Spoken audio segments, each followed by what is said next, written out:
आज real numbers इस chapter में डिफरेंट नंबर्स के सेट्स पढ़ते हैं। First, set of natural numbers. Set of natural numbers is denoted by a letter capital N. N stands for natural. Natural number means counting numbers. Which are counting numbers? 1, 2, 3, 4, 5 and so on. All these are counting number. जो भी counting numbers है वह सब set of natural numbers में आते हैं. Therefore, N is a set of elements 1, 2, 3, 4, 5 and so on. 5 के बाद यहाँ बहुत से डॉट्स है.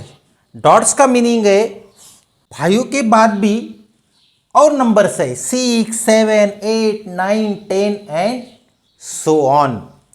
5 के बाद इतने सारे नंबर्स है कि वह काउंट नहीं कर सकते. That means set of natural numbers N is infinite set. Second set है set of whole numbers. Set of whole numbers is denoted by a letter W. W stands for whole. सभी natural numbers set of whole numbers में होते हैं. 1, 2, 3, 4, 5 and so on. इन numbers के अलावा और एक number set of whole numbers में होता है और वह है 0. 5 के बाद डॉट्स है.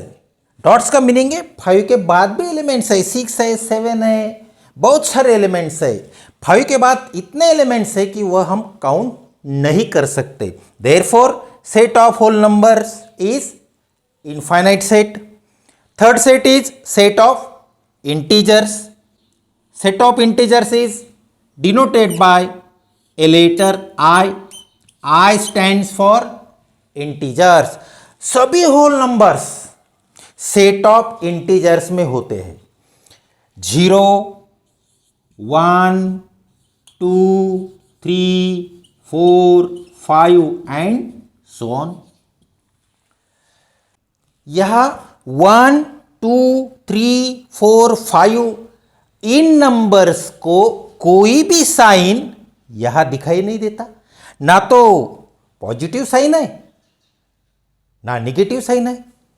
जब भी किसी नंबर को साइन दिया नहीं होता तब वह पॉजिटिव कंसीडर करते हैं. तो यह है +1, +2, +3, +4, +5 और +1, +2, +3, +4, +5 and so on. All these are integers and they have positive sign. So these integers are positive integers. Set of integers में निगेटिव इंटीजर भी होते हैं. वह हम लिखते हैं -1, -2, -3, -4 एंड सो ऑन. -4 से पहले डॉट्स है. 5 के बाद डॉट्स है. इसका मीनिंग है -4 से पहले और 5 के बाद बहुत सारे नंबर्स है जो हम काउंट नहीं कर सकते. Therefore, set of integers I is infinite set. Fourth set है set of rational numbers. Set of rational numbers is denoted by a letter Q. सभी integers set of rational numbers में आते हैं. इंटीजर्स के अलावा सभी fractions set of rational numbers में आते हैं. यहां नंबर्स की लिस्ट नहीं करनी. इंटीजर्स और फ्रैक्शंस दोनों को रिप्रेजेंट करे ऐसा एक एलिमेंट यहां लेना है. मान लो वह है P/Q. P/Q क्या है? P/Q या तो इंटीजर है या फ्रैक्शन है. P/Q की प्रॉपर्टी क्या है? या तो वह इंटीजर है या फ्रैक्शन है. यह प्रॉपर्टी यहां लिखनी है. क्या करना है? P/Q के बाद वर्टिकल बार देना है और वर्टिकल बार के बाद P अपॉन Q की प्रॉपर्टी लिखनी है। पहले हम प्रॉपर्टी लिखते हैं, बाद में प्रॉपर्टी डिस्कस करते हैं। P Q belongs to I and Q not equal to 0. P and Q, comma means and, P and Q, P और Q दोनों इंटीजर्स है और Q is not zero, Q zero नहीं है। इन दोनों कंडीशन से P अपॉन Q या तो इंटीजर होगा या फ्रैक्शन होगा।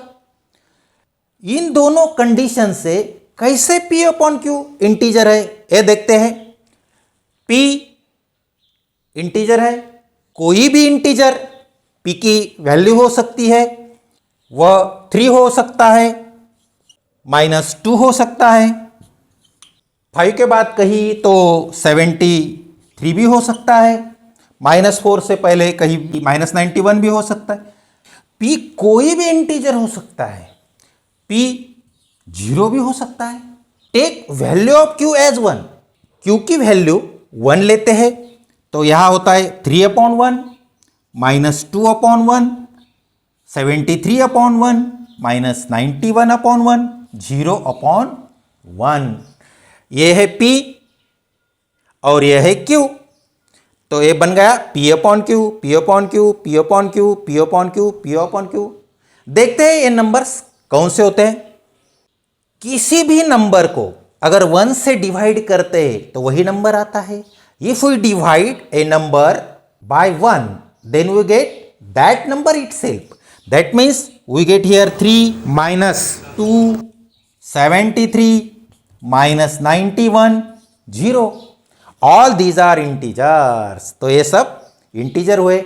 अगर P की वैल्यू कोई भी इंटीजर लेते हैं और Q की वैल्यू 1 लेते हैं तो हमें इंटीजर मिलता है, तो P अपॉन Q बन गया इंटीजर। अब हम P की वैल्यू कोई भी एक इंटीजर लेते हैं। P की वैल्यू लेते हैं 7। 7 के कितने फैक्टर्स है? 2 फैक्टर्स है, 1 और 7। 7 को उनके फैक्टर से डिवाइड करते हैं। 7 को 1 से डिवाइड करते हैं, 7 को 7 से डिवाइड करते हैं। क्या होगा? 7/1 7, 7/7 1। 7 and 1 बोथ आर इंटीजर्स। जब भी P की वैल्यू कोई भी इंटीजर लेते हैं और उस इंटीजर को उसी इंटीजर के फैक्टर से डिवाइड करते हैं तो हमें इंटीजर मिलता है, तो P अपॉन Q हुआ इंटीजर। P की और एक वैल्यू लेते हैं 15। 15 के फैक्टर्स है 1, 3, 5 एंड 15। 15 को उनके फैक्टर से डिवाइड करते हैं। 15/1, 15/3, 15/5, 15/15। हमें मिलता है 15/1, 15, 15/3, 5, 15/5, 3, 15/15, 1। तो हमें सब इंटीजर्स मिलते हैं। जब भी हम P की वैल्यू कोई भी इंटीजर लेते हैं और Q की वैल्यू 1 लेते हैं, that means if we take P upon 1 then we get integer. If we take value of P as integer and value of Q as a factor of P, then हमें मिलते हैं integers. That means in दोनों condition से P upon Q integer होता है। इन numbers के अलावा जितने भी नंबर्स है वह सभी फ्रैक्शंस है। अगर P कोई भी एक इंटीजर है, मान लो 4 है, और Q दूसरा कोई भी इंटीजर है लेकिन Q 0 नहीं होना चाहिए। Q कोई भी इंटीजर है, मान लो 7 है, 4/7 फ्रैक्शन हो गया। और एक एग्जांपल लेते हैं, मान लो -78, यह हुई P की वैल्यू, और Q की वैल्यू लेते हैं 3, तो -78/3 यह फ्रैक्शन हो गया।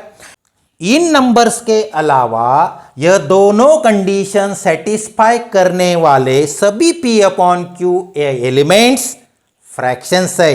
दैट मीन्स इन दोनों कंडीशन सेटिस्फाई करने वाला P अपॉन क्यू है एलिमेंट या तो इंटीजर है या तो फ्रैक्शन है।